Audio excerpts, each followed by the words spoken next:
ನೀಲಗಿರಿಯ ಮಸಿನಗುಡಿ ಸಮೀಪದ ಮೊಯಾರ್ ಗ್ರಾಮದಲ್ಲಿ ಬುಧವಾರ ರಾತ್ರಿ ನಾಯಿಯನ್ನು ಬೇಟೆಯಾಡಲು ಬೆನ್ನಟ್ಟುತ್ತಾ ಬಂದ ಚಿರತೆಯೊಂದು ರೈತ ಶಿವಕುಮಾರ್ ಅವರ ಮನೆಯೊಳಗೆ ನುಗ್ಗಿದೆ.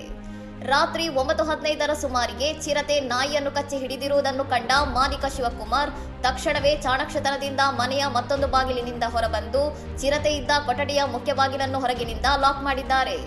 ಕೊಠಡಿಯೊಳಗೆ ಚಿರತೆ ಮತ್ತು ನಾಯಿ ಒಟ್ಟಿಗೆ ಸಿಕ್ಕಿಬಿದ್ದಿದ್ದರೂ ಚಿರತೆ ಆಕ್ರಮಣಕಾರಿ ವರ್ತನೆ ತೋರಿದ ಹೊರತಾಗಿಯೂ ನಾಯಿಯನ್ನು ಕೊಲ್ಲದೆ ಬಿಟ್ಟಿದೆ. ಮನೆಯೊಳಗೆ ಸಿಲುಕಿದ ಚಿರತೆಯನ್ನು ಕಿಟಕಿಯ ಮೂಲಕ ಮೊಬೈಲ್ನಲ್ಲಿ ವಿಡಿಯೋ ಮಾಡಲು ಸಾರ್ವಜನಿಕರು ಮುಗಿಬಿದ್ದಾಗ ಚಿರತೆ ಮತ್ತಷ್ಟು ಗೊಂದಲಕ್ಕೊಳಗಾಗಿ ಜನರತ್ತ ನುಗ್ಗಲು ಯತ್ನಿಸಿದ್ದು, ಬಳಿಕ ಅರಣ್ಯ ಸಿಬ್ಬಂದಿ ಜನರನ್ನು ಚದುರಿಸಿದ್ದಾರೆ.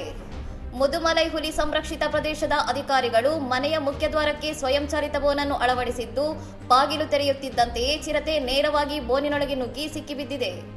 ಯಾವುದೇ ಗಾಯಗಳಿಲ್ಲದೆ ಕೇವಲ ಮಾನಸಿಕ ಒತ್ತಡಕ್ಕೊಳಗಾಗಿದ್ದ ಚಿರತೆಯನ್ನು ಗುರುವಾರ ಮುಂಜಾನೆ 2:30ಯ ಸುಮಾರಿಗೆ ಸಿಗುರು ಸಂರಕ್ಷಿತ ಅರಣ್ಯ ಪ್ರದೇಶಕ್ಕೆ ಸುರಕ್ಷಿತವಾಗಿ ಬಿಡುಗಡೆ ಮಾಡುವ ಮೂಲಕ 5 ಗಂಟೆಗಳ ಕಾರ್ಯಾಚರಣೆ ಯಶಸ್ವಿಯಾಗಿದೆ.